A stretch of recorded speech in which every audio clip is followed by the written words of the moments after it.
money, fancy cars, rich men, club hopping, gold digging. I can pay my own bills, miniskirt, false smiles, fake bling, roaming eyes. Is that really who you are? Can you relate? No friend. You know when you don't feel like dressing, you don't feel like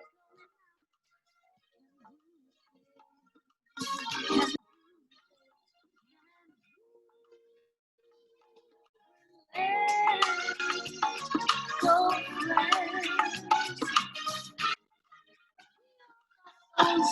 baggy jeans. Well, it's lockdown, so I'm probably in PJs all day. Yeah.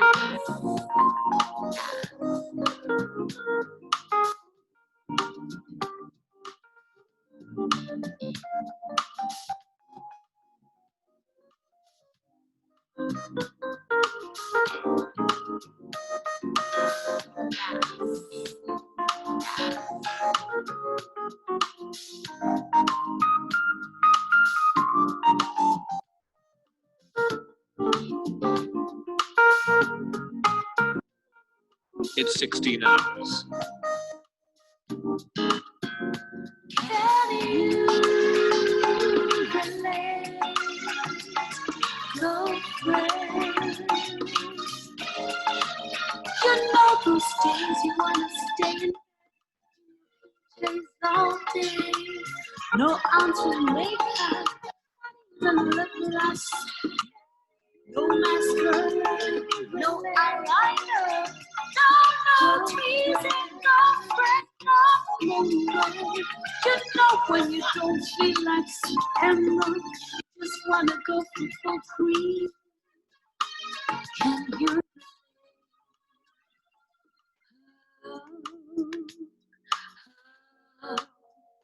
Can you relate to my dilemma?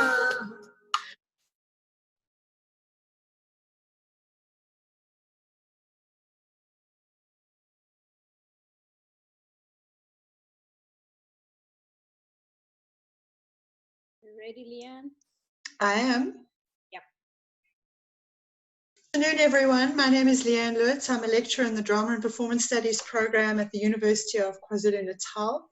I'm also the artistic director of a contemporary dance company called Flatfoot Dance Company. And so I'm delighted on behalf of the College of Humanities at the University of KwaZulu-Natal to be hosting what I believe is a really important moment for us to discuss the impact of COVID-19 on the arts and performing arts sector. What I'd like to do is just begin today with a few protocols, just to say that we hope that we'd have time at the end of the session to do some Q&A, but we'd like you to really use the device that is available on Zoom, the Q&A button at the bottom. If you have questions, to type them in for us, and we hope that we'll have an opportunity for us to actually answer any questions that arise as we go forward. Just in terms of today's seminar, just to kind of frame what we're going to be talking about before I introduce you to our absolutely wonderful panelists, was just to say that we kind of caught between, in a way, two ambient spheres of operation when we come to COVID-19. On the one, it's this notion of crisis and loss, where almost instantly overnight, thousands upon thousands of artists lost work. Their livelihoods were completely decimated. And as we entered into COVID-19 and the lockdown, with theatres closing, spaces closing, social distancing, our sphere of operation was literally annihilated. We also know that there was an incredibly slow response on behalf of government in terms of the Department of Sports, Arts and Culture to actually address our sphere. When they did address it, it was very late, and it was kind of, in a way, perhaps ineffectual, which is something we could also talk about. But those issues are things we'd like to grapple with. But on the other ambient sphere of this operation, it's also been, in a way, a time of renewal, of of the gains in a way for us opportunities. The artists have been forced to reconceptualize what they think about in terms of performing arts. We've had to rethink what it is we do and how we do it. And I think in a way, what I'd like to do today is to, for us to focus on these kind of ambient spheres, these two forces of operation. The one is the gains and the one, of course, are the losses. Because of course, the whole point of any discourse or any discussion is to see how we chart our way forward. I know that there are many forums where there's a lot of activism going on in the arts community around money and livelihoods, and we'd like to add our voice to that, but we'd also like to add our voice to this desire as a university, as an institution of higher learning, and as artist scholars to also begin to chart new ways of thinking about the work that we do. So I hope that kind of frames the discussion that we're going to have. And I'd like to just spend a moment introducing my two illustrious panelists. The first is Gift Madovotsanga, who is a friend and a colleague. He's the head of department at the University of Zululand. I know him particularly as one of the country's most renowned and kind of beautiful applied theatre practitioners. He's a writer and a director, and someone whose work that I've admired for a very long time. So I'm really delighted to have him with us. So hi, Gift. And then our second panelist is Ayano Palma, she's an ex-graduate of UKZN, so it's also lovely to have her for those reasons. But also she's an actress, she's a singer, she's a songwriter. She's someone whose work I admire enormously. I've known her for a very, very long time. And what I'm particularly kind of always in awe of is that she's an incredible activist around gender-based violence issues. She's a political activist around the environment, and really happy to have an artist with a voice like yours with us. So welcome, Ayanda. I thought that I would start by asking Gift to begin. I know that he wants to speak very profoundly as an artist scholar and as a teacher around some of the issues that have been affecting him and his thoughts and concerns around COVID-19. So Gift, if you can take it from me. Thank you, Leanne. Good afternoon, everyone, to all the viewers, participants in this very important discussion. It's an honor and a privilege to be part of this discussion. Thank you, Norma, for the invitation, and everyone else behind the scenes. Yeah, I think much of your introduction has really touched on some of the burning issues that I would like us to perhaps put out for discussion, to put on the table, both looking at the losses and the gains of COVID-19. But I would love to maybe start the ball rolling by picking up on some of the challenges, because I think that's really what is beginning to push us into a space where we then flip the coin and say, okay, given that this is the situation we are in, how can we turn it around and make it work in our favor? How can we move from being stuck in this very new normal, which we were not prepared for? And that's something that we've had to grapple with, because what happened with COVID-19 is it ushered us into a new normal, into a space without actually giving us time to prepare for it. And as a result, we are caught in a situation whereby we find ourselves diving into the deep end, and a lot of mistakes are being made, and a lot of new challenges that we face. We don't seem to have a frame of reference to say, if this happens, what is option B, what is option A? Mm-hmm. And particularly in the arts and culture and the creative industries, I think we've been hard hit for so many reasons. And the issue of livelihoods, for example, part of my work in community engagement deals with skills development for young artists in a local township. And we spend some time with them on weekends, on Saturdays, or they have an after schools program where we go and we witness their work. We sit down with them and we create a safe space for dialogue, for discussion, for creating work, and for encouraging them in finding their feet and finding their own way in this bigger platform of creative industries and performance at large. And with quarantine principles and regulations in place, it means we can't go there. It means these young people can't meet. And one of the biggest challenges with that is for some of these young people, this after school program is more than just a space for them to learn new skills in terms of performance or creative arts, but it is a safe space where they find a psychosocial support system. And with that having been taken away from them, they have nowhere else to go but to be stuck at home, where some of them are in very difficult family situations. Some of them are coming from child-headed families. So they are sitting there with the rest of the other kids and having to play this role of being a parent, looking after their siblings. And, you know, they don't have a space where they can go themselves to find some sort of psychosocial support, where they can go and play and relieve that form of stress and everything. So over and above losing a source of income for artists, over and above losing that space where there's a safe space, that haven, there are so many other challenges that come with it. Perhaps mental health, perhaps issues of stress and depression that are beginning to pop up as a result of this new evil in our midst, so to say. So I think, I don't know, maybe Ayanda would want to pop in and say something, and then we can always pick it up again in a different way. Yeah.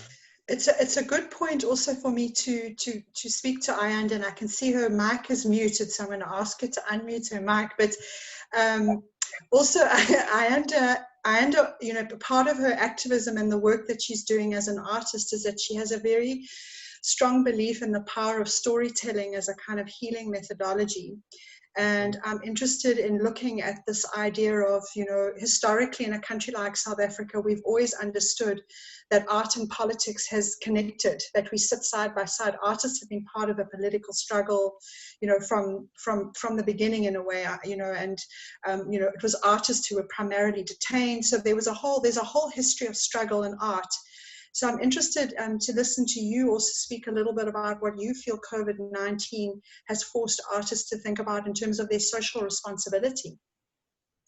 Oh yeah. Well, thank you, Leanne. Thank you. Hello, everybody. Thank you, Leanne, for facilitating. Such an honor to speak with you and with you, Gift. Such an honor. And thank you to Norma and the rest of the team for having me. Goodness, there is so much to talk about, and there's so much that needs to be addressed.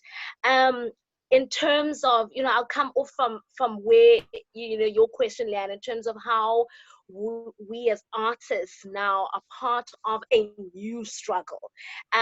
We've been in all the different struggles, very influential in all of those struggles. But the thing about apartheid or any other struggle that we've had is that we've been able to operate in a medium that we understand. We've been able to write songs and perform those songs. We might not be able to say the name Nelson Mandela, but we can say, we miss you, Manelo, where are you? There was ways of us to tweak it, in a way that we understand, into the studio, get the music out there. We'd have protest theater, where we could go out and perform at different theaters like Market Theater. But now we've got a new way and a new medium where we have to use social media in order to communicate our feelings, but also in order to speak about what society is going through. And the thing about it is, we're going through so much as artists ourselves, because we have to fill our own cup in order to be inspired, to be able to hear and internalize what the rest of the country, the rest of the world is going through, and then comfort society and inspire society and take care of our socio-economic state of mind, as well as our emotional state of mind. But how do we do that as artists when we ourselves are dealing with a situation like you touched on, Leanne, where unfortunately government it doesn't seem to understand, has never understood really how the arts work and how to interact with the arts. And us as artists have never approached government in terms of those particular structures that are in place in a way in which they would understand in order for us to have our voices heard. So now we've got questions of we're not getting support that we need because the communication between the two has never been good anyway. So there's never been an understanding. So we're having to look at ourselves and go, how do we as artists come together to have one voice, which is difficult because there's so many different mediums and so many different disciplines for us to come together to have one voice, to then have that voice speak for us and on a government level so that they can hear us. So now I believe is an opportunity for us to restructure, to look at ourselves, come together and find a way to have one voice somehow in terms of the different disciplines. And I think maybe it might even be an opportunity in terms of syllabus to add that, you know, so that we've got artists that come into the world, that are coming to that space and be able to operate politically in order for us to be able to have a voice so that we can be able to operate and to be able to share stories and contribute towards the fiber of society through our work.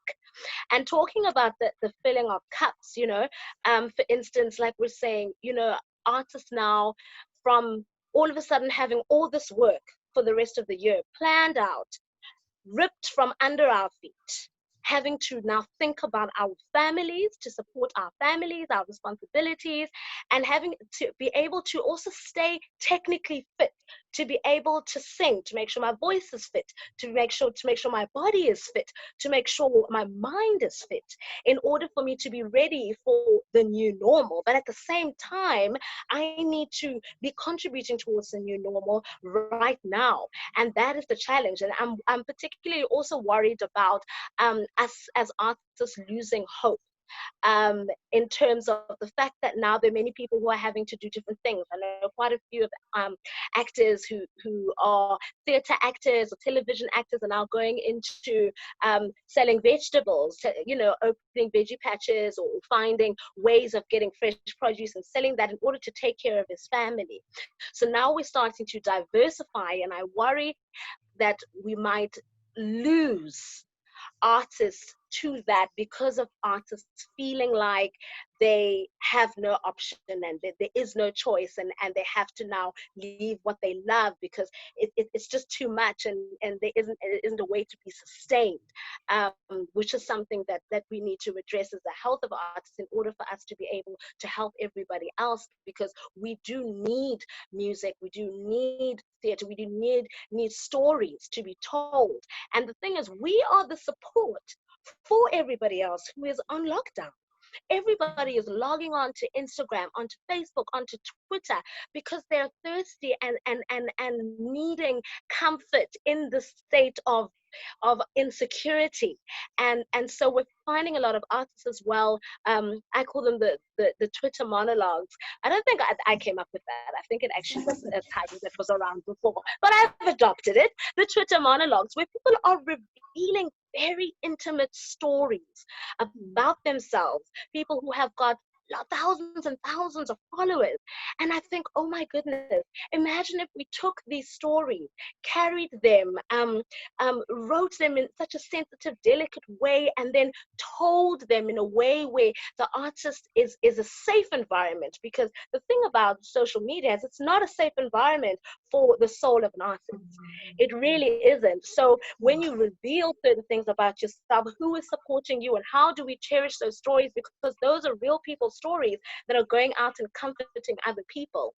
And also in terms of music, there aren't, for instance, if I go on and perform on Facebook and do a show now, I'm not going to get any royalties for that, but I've got to buy data.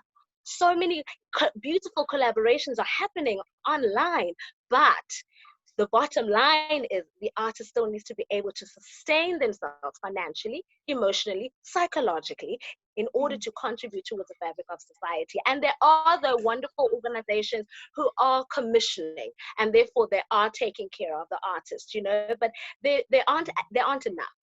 And then there's the issue, of course, of everybody waiting for the relief and the admin. And, you know, there's so much to talk about. But I do believe it is an opportunity for us to rethink how we move in the world, to rethink mediums, and also to find ways of filling our cup come what may, because there are lots of pandemics. That's another thing, is that now it's revealed COVID-19 is a huge pandemic, but it's also revealed and heightened certain issues like gender-based violence, heightened it, racism, heightened it, classism, on a level where it is borderline, if not already, depressing. So how do we deal with our reality separately, not being able to be together, but still be able to contribute towards us changing our world? It is such a huge responsibility, and that's why it's wonderful we're having this conversation, so we can pave the way forward to figure out how to deal with all of our issues. I'll stop there for now. Thank you, Ayanda. I mean, it's for me, it's also, you know, historically, the performing arts have always sort of sat in two spheres, and the one is, you know, we often seem to be entertainers, which is, of course, there's nothing wrong with being an entertainer, but, you know, it's what we train for, it's what we do, we're happy to do it, but actually what we're all interested in as artists is that our work carries gravity, that we're political, we are socially responsible, we are creating work about change, about shifting consciousness, we're making work that looks at notions of identity. And I think that often government's response to entertainment is that it just looks at this narrow sphere of entertainment, not of the other politicized notions of performance. So, you know, when I listen to, you know, Gift talking about the fact that it's not just the artist and the program, it's the communities that artist serves that are also suffering. And that's sometimes perhaps not understood by DAC. And I kind of want to pick up on the point that you've made, Ayando, as well, that, you know, when we all initially went into lockdown globally, artists were phenomenal. Opera companies made recordings of their work available. People sat on their balconies and sang. Dance companies made their work freely available online. We had home concerts, and the world just went, oh, isn't it wonderful that we can be here for each other, we can entertain. But suddenly now, when we realize lockdown is not ending for a while yet, artists have given so much away for free again, that we sit now in the situation where we say, well, how do we get ourselves to a situation where people will actually pay online for our artwork? So these become, you know, some of the concerns that, because so many artists, out of the generosity of their hearts, offered stuff for free online, what happens now when we ask people to start paying? And maybe just a moment to hand that over to Gift. Thanks, Leanne. I just also noted there is a question on the chat which speaks to the issue of monetizing the industry and also the issue of funding from funding bodies like the DAC, NAC. Look, at this point in time, I don't think any of us have answers. We also probing and asking questions that will send all of us searching for answers. It's very difficult. Moving your work and making it available online is one thing, but then making sure that people are actually willing to pay for it, and not only willing but also capable to pay for it in a time where not only the artists are losing jobs, a lot of other people, you know, have lost their jobs as well. People's income has been cut from, you know, some into half, some completely to zero. And in as much as they need the service, in as much as they need the comfort, they actually can't afford to go online and pay for music when they need to pay for bread. And then it becomes a question of, you know, what becomes a priority for the communities. They will go with whatever it is that is available for free. They will listen to that. They will watch that. They'll watch, you know, television. People will continue to pay for DSTV, for example, and watch all the programs that they've been watching. But for them to be able to pay for live music, for them to be able to pay for concerts, becomes a question of, is it really important? Is it a priority at the moment? Or can we not, you know, make do with whatever we already have and focus on that which is a priority at the moment? So there isn't really an answer to how do we then monetize this new system when everyone is, you know, even people who would not be classified as artists per se, would be posting stuff online. You know, everyone who has access to the internet is dropping in a new song, is putting in something for entertainment. There are different, you know, disciplines and different subgenres that are popping up, and, you know, different skits that we're beginning to see now. And for people then to be selective enough to go and pay for certain services becomes really a question of how much is it worth? How do you, you know, value it? What amount do you put for a particular artist? Do we have a uniform and umbrella way of paying for these services? Who benefits from that and who doesn't? With regards to NAC and DAC, I signed and I wrote 3 reference letters for local-based artists who approached me and said, look, there's this funding, it's open. Could you please do reference letters for me, because it's needed? And I gladly did so. And I did follow up with them. Have you received anything? And they've not received anything as yet. No feedback, nothing. Then I did send out the call to other local artists. I said, please apply for this relief fund. And some of the challenges they were raising were, as part of the requirements, I need to submit a tax certificate, tax clearance and all those things. And now SARS is closed. I can't get that, you know, the tax certificate. They need this, they need that, and I can't provide those documents currently. Do I still submit? Do I still apply? And one thing for a fact is a lot of artists could not meet the criteria that was set, that was put up because of the lockdown, because of, you know, it was something that happened now, and the closing dates were, you know, very in like short term. So people could not do that. So in as much as, you know, these bodies tried to intervene, they couldn't really serve the interests of every single artist on the ground. There are artists who survive on day-to-day gigs, organized by the municipalities, organized by, you know, local event organizers. They are young artists who depend on those day-to-day gigs. But with all events having been cancelled, they don't necessarily qualify for big funding. Where do those artists go? How do we classify them? How do they, you know, they'll fall onto the bottom of the scale, to the extent that they neither qualify for funding, and at the same time now they don't have anything else because the events that they used to participate in have been cancelled. So it's a very it's a catch-22 situation that we find ourselves in. But what it has done, on the other side, and I'm speaking from experience here, from my interaction with the local scene in the Northern KZN region, something that I've seen happening is the local artists have created a Facebook page, they've created a WhatsApp group, they've created a Twitter handle for the local artists from my community, and there's dialogue going on, there's communication going on, and people are beginning to pull together to say, look, I have nothing, and I know you perhaps don't have anything as well. But with that, in that state of nothingness, how do we hold ourselves together as a collective and become one voice? How do we sharpen each other? How do we challenge each other to think outside of the box, to find alternative ways of surviving this period? And also they're beginning to look at COVID-19 period and beyond. And I thought to myself, this is a beautiful thing, because now this situation has forced all these people, and I was invited to join this WhatsApp group, and after about 2 days, when I was added, there were more than 180 something young artists who had come together, and the group continues to grow on a daily basis, and people begin to pop in. Okay, how do we manage ourselves on social networks? How do we speak with a unified voice? How do we create opportunities not only for individuals, but for us as a collective? And those are some of the conversations that are going on.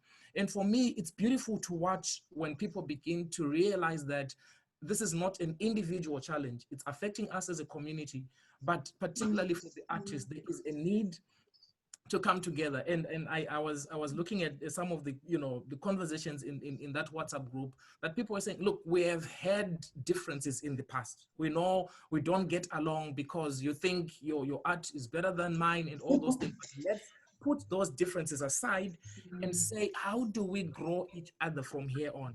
How do we organize online platforms that will empower all of us and not individuals? And how do we move, you know, and prepare ourselves for future challenges? So that's something that's as an advantage that I'm beginning to pick, to say, even if it's dark times, there are positives that we always have to fight. Like you're saying, we now have been thrown into this new struggle, And together as artists, we're saying it's a struggle that we want to fight collectively. And I think it's very beautiful to watch. But just picking on something that Ayanda said, the issue of Twitter monologues, beautiful. But at the same time, the challenge it poses for me is the ethical issues that come with the online spaces. How do we protect these individuals? The cyberbullying that's going on, the naming and shaming. You can't control who comes onto your page to make a comment. But when someone comments or when someone does something, it goes viral. And when it goes viral, you have no or very little control over how you react to that. In as much as we're giving ourselves, you have a bad day as an artist, you go on stage, online, and you flop. How do the audience take that? Do they understand what goes in the preparation? Do they really care for the artist enough to say, give him a chance? It was a technical issue. Give him a chance. He was having a bad day. Give him a chance. Perhaps his body is out of tune. Perhaps the voice is out of tune, because there hasn't been, enough space and time to make sure that we keep on the training going on. So some of these challenges, there are a lot of issues, identity theft, that's going on the online platforms. So in as much as we do have that as an alternative, or not so much of an alternative at the moment, because everyone has to adapt or die. But how do we ensure that our artists, as they are serving, as they are giving of themselves, we also take care of them as the audiences. We also support them where they need our support. How do we ensure the privacy of these individuals? How do we ensure, the confidentiality that is required when people share personal stories? For me, there are more of philosophical questions that still need us to go and search for answers. How do we control that, and how do we manage that? So, thanks so much, Gift. I mean, you're making there's two really beautiful points that you're making. The one is, and I really agree that this is an incredible gain that's been made, is that I've never seen artists come together in a virtual community like I have over COVID-19. I've been speaking to theatre makers, dancers, choreographers, artists who I would not really engage with in my everyday life as a choreographer or a dance maker.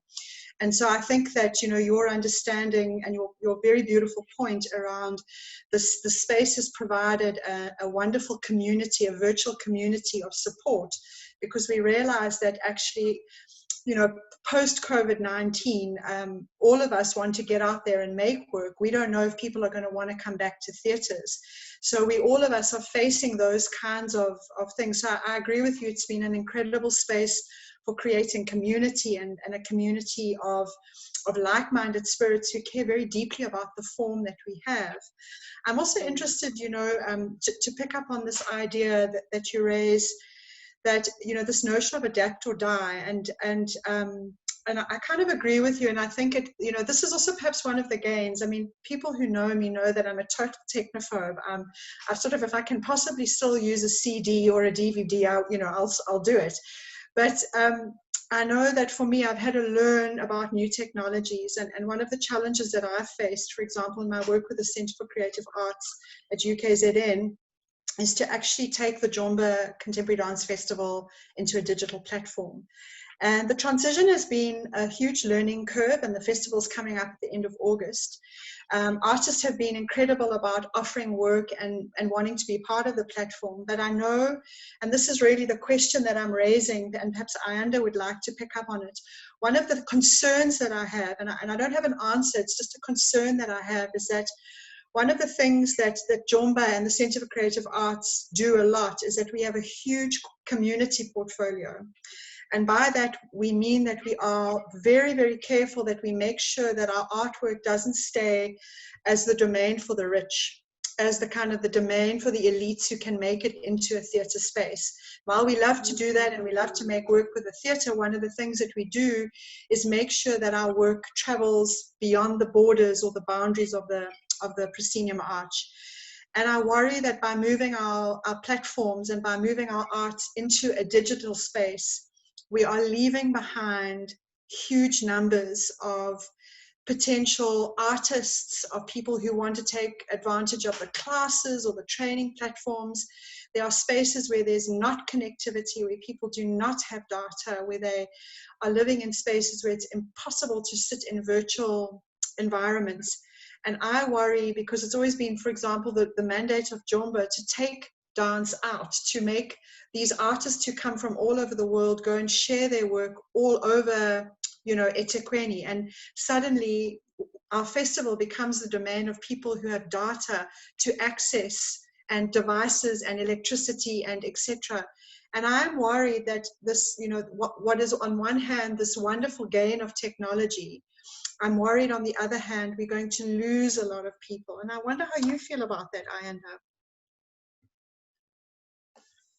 I think Ayanda might have frozen. Oh, Leanne, it's sad. Can you hear me? Yes, you back. Am I having technical issues? No, you're fine. We've got you. Hear me? Am I fine? Okay. Yes. So yeah, it really is in terms of us leaving behind people who ordinarily don't have access to, like you're saying, the proscenium arch already, don't have access to data endlessly to be able to be watching performances online. And now the divide is becoming wider. And unfortunately, right now, there's nothing we can do except, I believe, that we still need to, as much as we're focusing on online right now in order to adapt and not die, we also need to prepare for when COVID-19 is over and we can go back into the communities. We have to still, so we have to now straddle, we have to balance our way of thinking, not to give up completely on our role and our works in the community, not to give up on the theaters and focus solely on online, because there will come a time where we will be able to go back. Unfortunately, right now, I don't see it happening, and we don't know when this is going to end. We don't know when we're going to get to level 1, 18 months, 24 months. We don't know when there'll be a vaccine. That's a conversation for another webinar. So, so we need to really just still prepare. I think this is also an opportunity for us to prepare for the new normal, when we can then straddle both and still be in the community and still be able to access online and have online performances as well. I believe that this is just a blessing where we've just been given another medium, a new medium. We've been forced to embrace a new medium of sharing works.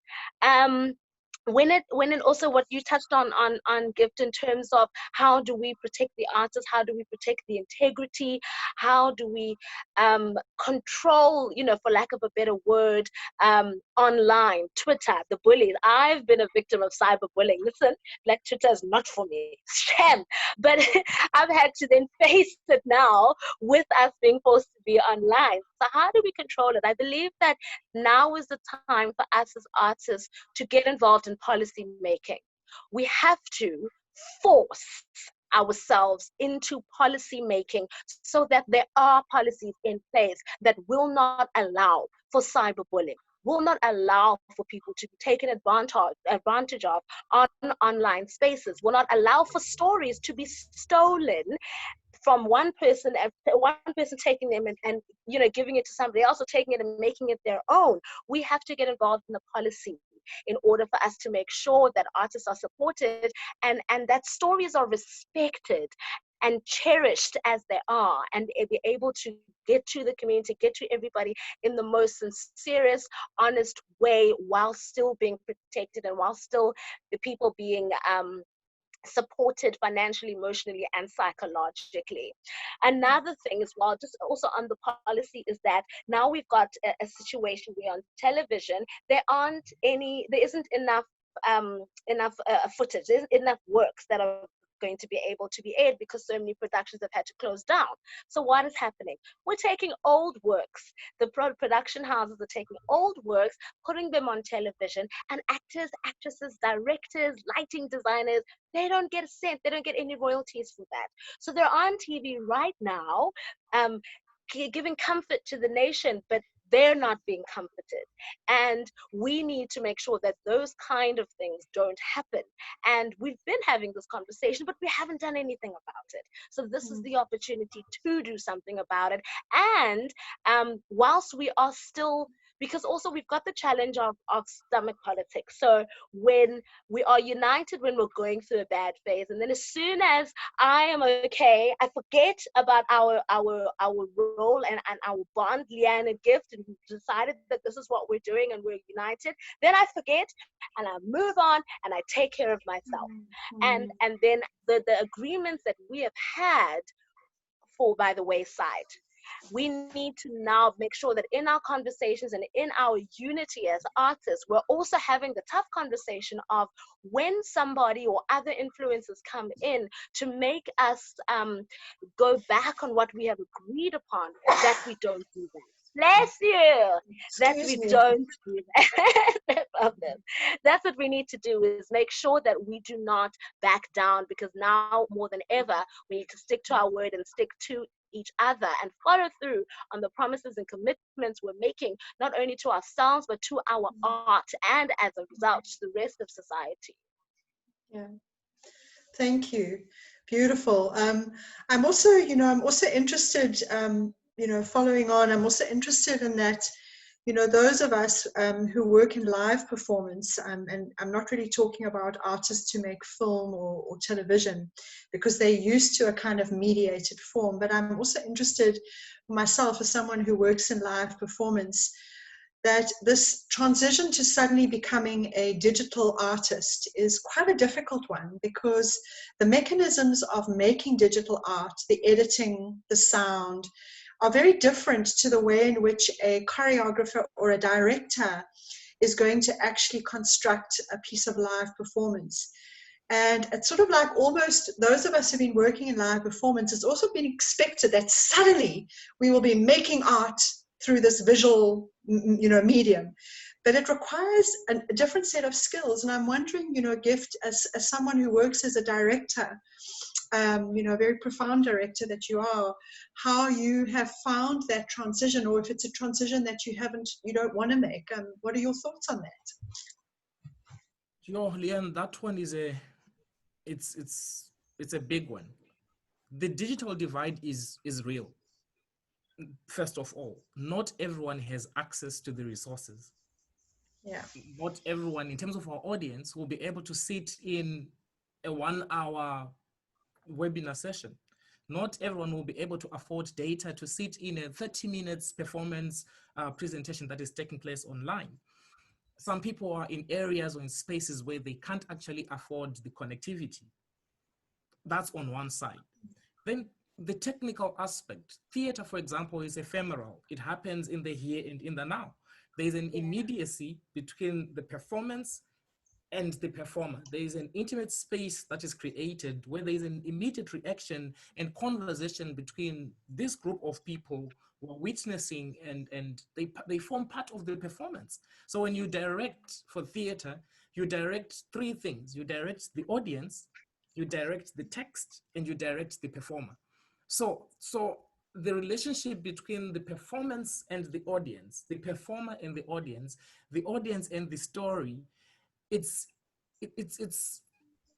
something that happens at the same time. So once we take the audience away from that space, it's very difficult. It looks like you're in a rehearsal that is never ending. So when you sit as a director, you are the first audience, and if you're sitting there and there's this gadget in front of you, it sort of like takes away that connection and that connectivity with the performer, with the performance. So how then does the audience, in this space, relate to the story, relate to the performance? That has been taken away. Whether we are going to adapt as directors to this space or we are not going to adapt to it, I'm not so sure, because directing for film is a completely different experience from directing for the stage.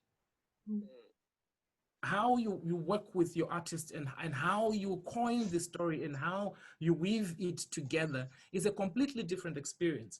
Some directors who have not had the privilege of working in both mediums have been thrown into the deep end, because now you have to understand the technical side of things, which, you know, if you don't have the technical know-how, if you don't have the knowledge and the skill to do it, it becomes very difficult for you to operate. So I've sent a script to an actress just recently. I sent a script, but we're sending the script so that the actress can start reading, only with the hope that when the world gets back to the normal that we know, then we can be able to get into rehearsal space and stage it.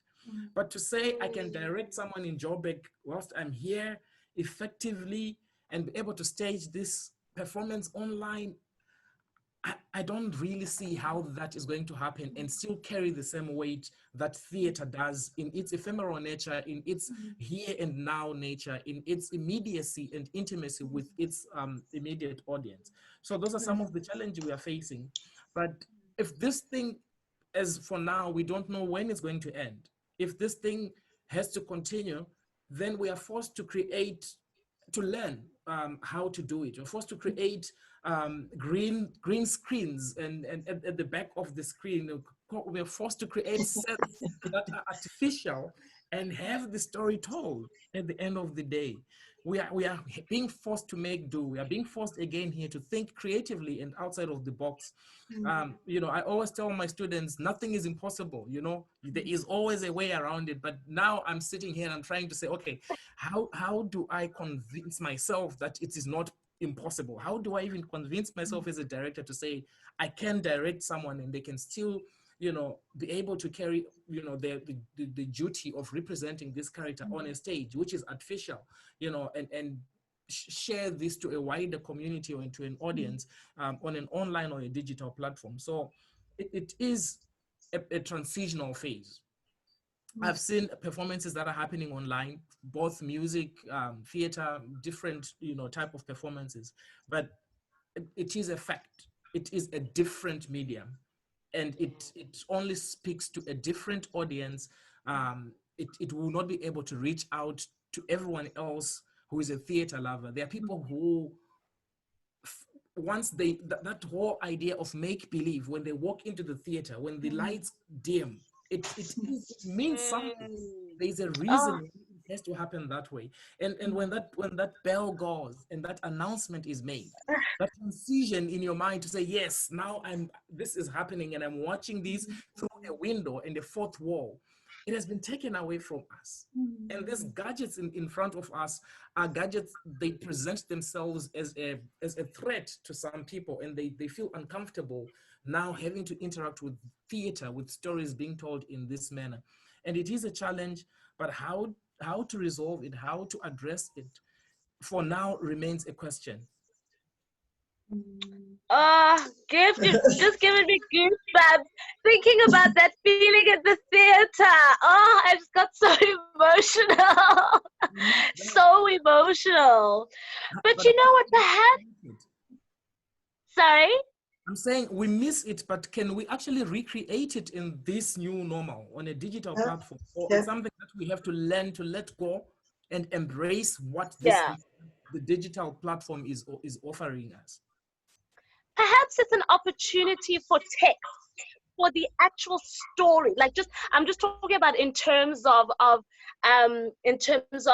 plays, you know, not necessarily a choreography. I'm still trying to figure out how to work it out in terms of dance, Leanne.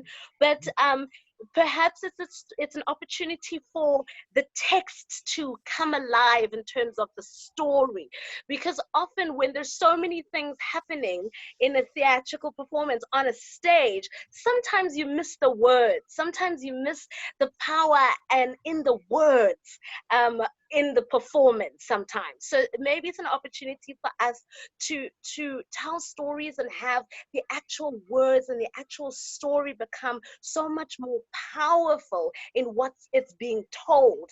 For now, it's just off the top of my head, you know. Another thing is perhaps also, I don't know, maybe it's a bit, you know, naive of thinking this way, but perhaps it's an opportunity to reintroduce the world to different techniques. Now I'm thinking about dance, like in terms of them, people starting to understand different forms of dance, being able to be introduced to different forms of dance, people who wouldn't ordinarily be introduced to it, getting to see it online and getting to understand it and getting to understand the technical aspects of it, how the body moves when it moves in a certain way and why. I don't know, but maybe it's an opportunity to find new appreciators of art and of what we do. Yeah. What do you think, Leanne? I mean, dance is a difficult one because we're a contact sport, you know. Unless we're going to spend the rest of our lives making solos, which, you know, okay, maybe it's adapt or die. You know, dancers work in connection with other bodies. And, you know, I loved what Gift said about this idea that, you know, for me, dance is also about a smell. It's the smell of the work. It's the smell of your body colliding with another body. It's the visceral, somatic, liminal connectivity that we have with people, which is live theatre. But I mean, I also feel that it's not I love the nostalgia, you know, I love the fact that we have this history behind us. But I also, like Gift said, I think we're also in a point, and Anda, you've said it as well, we get very you know, emotional about the memories of that theatre, but it is a time for us to kind of adapt, because we don't want to lose the politics of the body. We don't want to lose this incredible, you know, the way in which our body has been used as performers to speak to race and gender, disability, and to really be that political tool for change that art is. So I know we're sort of running out of time, but we had a secret gift that we wanted to give people who've joined this webinar. And the secret gift, and we've got a bit of time, and I'm really glad about it, is that Tulile Zama and David Smith have come on board to be part of this webinar. And Tuli has literally been a kind of, I don't know, I always think of her as a light, an absolute light to Durban, because she's been running these extraordinary concerts, which she's been calling the Music Unlocked sessions. And they've been running right through lockdown and carrying on these virtual concerts. So we've asked Tuli and David to present to us one of they're going to sing for you, which is really beautiful. And after the song, I'm going to spend a little bit of time just chatting with Tuli and David about what they've been doing. So Tuli, if you're there, if you can unmic yourself, and if you and David are ready, let's do it. They're going to sing one of their original compositions, and the composition is called Gave My Heart. So welcome, Tuli and David.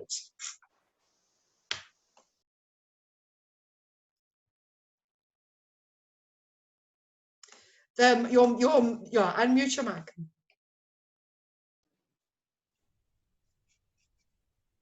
Hi.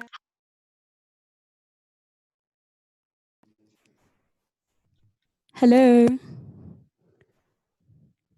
you hear me? Yes, Tuli, go ahead.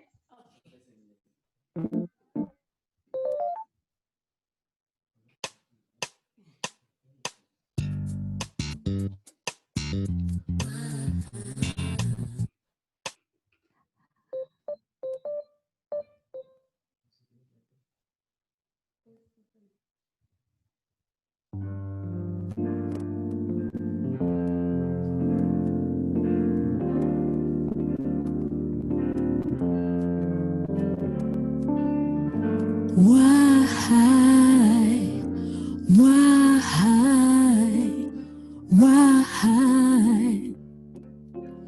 I gave my heart to you. I gave you all my time. I gave you all the things you needed in a woman. But I got nothing back, not even attention. And all I wanted was to be your priority. I gave my heart to you. I gave you all my time. I gave you all the things you needed in a woman. But I got nothing back, not even attention. And all I wanted was to be your priority. No more. I am done with all the crime. This is not worth all the energy it's drained. I know me. I wanna say I've done my best before I say I'm giving up on you.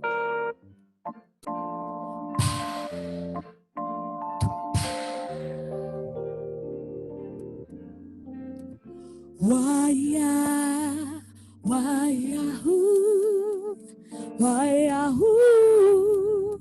I gave my heart, why,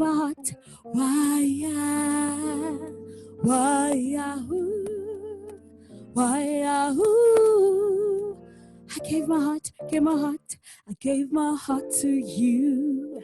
I gave you all my time. I gave you all the things you needed in a woman.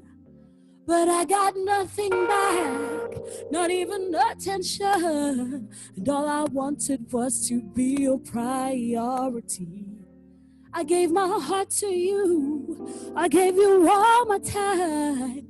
Gave you all the things you needed in a woman. But I got nothing back, not even attention. And all I wanted was to be your priority. No more. I am done with all the crying. This is not worth all the energy it's drained.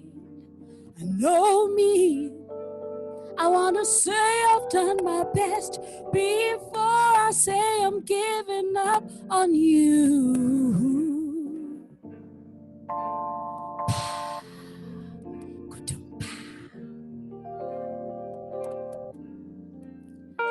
Why,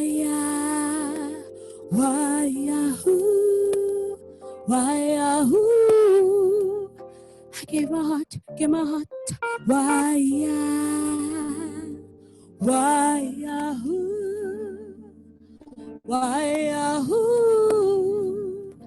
I gave my heart, I know you'll come running back to me, missing the love I gave you. Let me tell you, don't even try.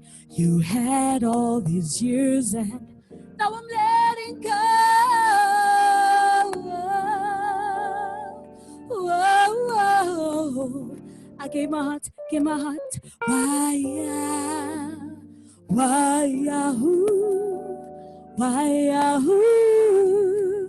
I gave my heart, why,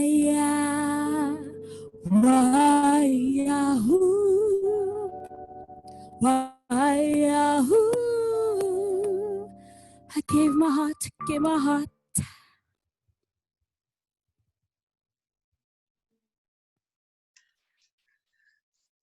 There's like applause and just gorgeousness for Tuli and David. Thank you so much for being here. Please don't mute your mic because I want to ask you guys some questions. So put your mic back, unmute yourselves, Tuli and David. So Tuli, I wanted to ask you a question because you've been, as I said, an artist who for me under lockdown has been a lifesaver. You know, your concerts, your work, that you took this moment to just grab the ability to organize. And I wanted to ask you a little bit about that and the impulse and how you found being an artist, working digitally as a musician. How's that been? Well, I think everyone is getting their act together in the sense that when it comes to your social network, you're realizing how valuable it is. And for us at the Jazz Center, Mr. Neil Gonzalez, the director, as soon as we saw that the lockdown is coming, before it was announced, we canceled all our live gigs because the majority of our patrons are actually elderly. And so we canceled all our live gigs, and we thought of a plan that what do we do to get artists paid? So we've created a platform where our gigs are normally on Wednesday. So we've stuck to Wednesday, and 3 artists feature 20-minute set. So a lot of people during level 4 and 5 have not been able to come together like this. Like we had our first rehearsal for the first time in 75 days last Saturday. But a lot of us have archives that we've got. You might have recorded a gig here and there, but you've never put it out because there's no actual time for anyone to sit and say, okay, today I'm doing my YouTube. So we're all getting our acts together in that sense. So we've invited artists, and this is still open for any artist that can be in the webinar. My email address is zamat1@ukzn.ac.za. Just a 20-minute set. It can be different gigs. And during this Wednesday, people are able to purchase tickets via web tickets. We've got I Support Music Business who've been helping us with like putting the videos together and collecting them on YouTube. So you get a secret link, and for only 40 Rand, you can purchase and actually support the artist, because from this 40 Rand, once the web ticket price is paid, which I think they gave us like 245 a ticket, which is pretty reasonable, we can then split the money in 3 between the 3 artists, and at least we know that some people can be getting paid in this crazy, crazy time, because not a lot of us are fortunate enough to have jobs while doing the things we love, which is art. I really want to, commend you with love for making space, and in a way, offering us a kind of vision of what entrepreneurship and strange circumstances force us to do. And in a way, I think artists, because we are creative people, we are required to think creatively, to create these new spaces and ways of making our work. And it's a really beautiful opportunity. So thank you, Tuli. Thank you, David. It's really been lovely to have you with us. I see our time is more or less coming to an end. So I wanted to really just throw, before we do end off, I would like to just ask maybe Gift and Ayanda to offer some sort of I feel like we could have this conversation all day. I think there's so much to talk about, and maybe there'll be an opportunity for a follow-up. But I'd like to ask Gift and Ayanda just to make some closing remarks. I feel like what we've done today is really open up issues and hopefully raised consciousness around the plight of artists, and that, that we do have these 2 ambient spheres of kind of loss and gain. So Gift, just to kind of thank you again for taking time to be with us, and just to ask you to make your final comments. Thank you, Leanne. Well, from my side, I think every situation presents itself, with the pros and cons, and of course the challenges. But we are, as a human race, always able to deal with our challenges and flip the coin and find the positive in it. Of course, I highlighted a lot of the challenges, but within those challenges, I think we have already seen, small attempts and efforts budding and becoming positive in the same context. The whole idea of artists from a grassroots level beginning to come together and team up and finding their own voice, defining their own space, will mean they're beginning to create their own audience in the same process. And whether COVID-19 stays with us for much longer or disappears in the near future, it will eventually leave us in a space where the bonds are stronger. People have learned something out of it that is useful, into the future. So not all hope is lost, I believe. And in any way, we will survive this together. Thank you, Gift. Ayanda, so you're okay. Thank you. Since I was screaming, shouting, and clapping so much for Tuli, I was just becoming distracting. Once again, thank you so much for having me. It's so wonderful to have had this conversation with you. I think we need to embrace this change. We now have a new medium that we've added to our different talents in terms of telling stories, a new way of telling stories. Let's embrace it and continue to be inspired. And thank you to Tulile and David for inspiring musicians to be able to keep working. And let's keep working together. Let's keep filling our cup. Let's keep strong. Let's keep working on our technique. Let's keep working on our craft. Let's not stop there. You know, let's not give up. So in absorbing what's happening in the world, let's make sure that within we are healthy in order for us to be able to give off our best and be able to support society. And also let us, in being organized, just barge into the doors and start being at the table and start being part of the conversation and contributing towards policy making, so that we don't continuously be on the back foot when it comes to support from government, when it comes to support for each other, in order for us to be okay in the future, come what may in the future. And yeah, thank you so much for having me. It's been wonderful. And let's continue with these conversations. It's really wonderful. Thank you. So, I mean, I do know that there is a little bit of time. So before everyone goes, I would like to take a moment to also, perhaps address some of the questions. I think that some of the questions that are raised also have been dealt with in terms of the panel, but I was particularly interested that one question came about, schools, like what if someone who's with us today raised the question, like, if students are studying drama at school, what do we start to say to them about how we push forward in terms of the new medium? And I wonder, Gift, if I can throw this to you, because I know that you're an educator and you teach drama and performance studies at a university. What are your thoughts around what the educational focus might be? Thank you, Leanne. I think I'd answered that on the Q&A, but let me voice it this way. I think education in general has been impacted negatively all over the world. But what I've seen working is a combination of multimodal teaching and learning approaches. So there is a distribution of hard copy study material to certain students in certain areas. There are online teaching and learning platforms like Classroom, like Zoom, like Moodle in certain institutions, which have also been very practical in terms of sharing and teaching and having an interaction.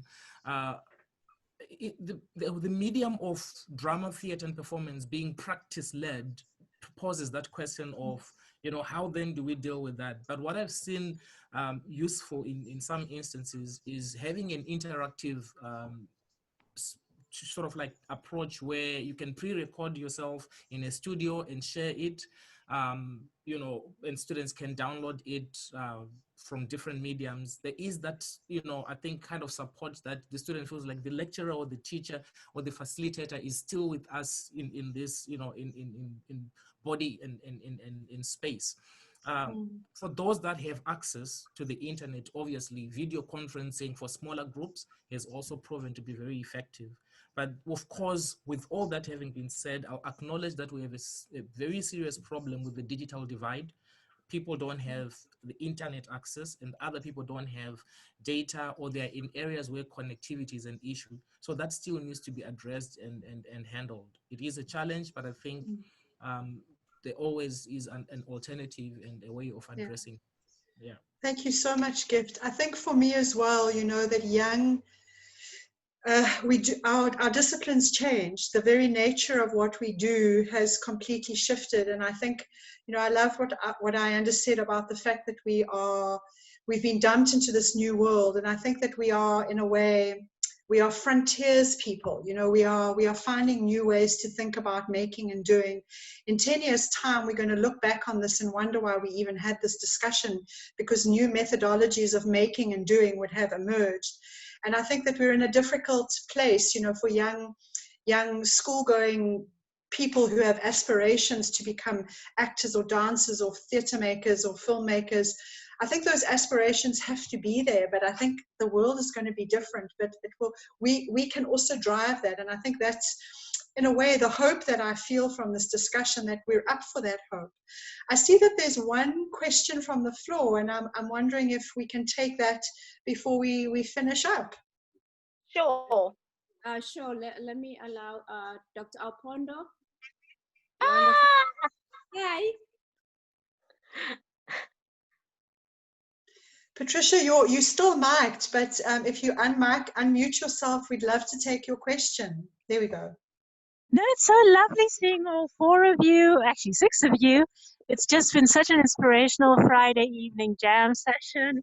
And just thank you so much for all your work and inspiration. It was a great session. And thanks, Norma and Shakila, for organizing this. Wonderful. Problem. Go ahead. Did you hear me? Yes, thank you so much, Patricia, and thank you. Thank you.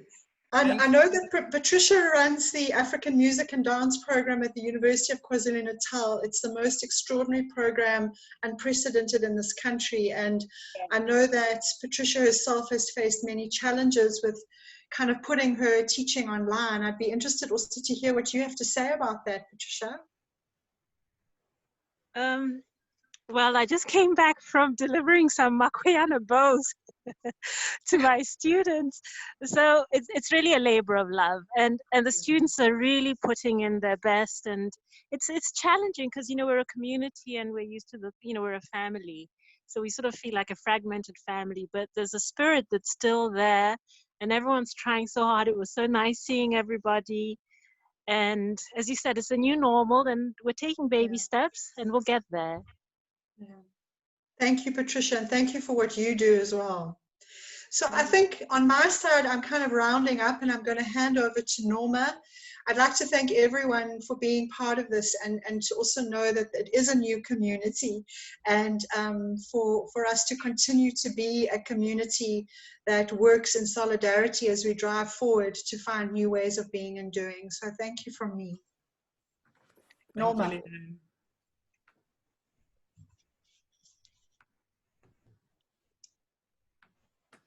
Thank you, Thank you, Leanne. Thank you so much for the wonderful job that you did this afternoon.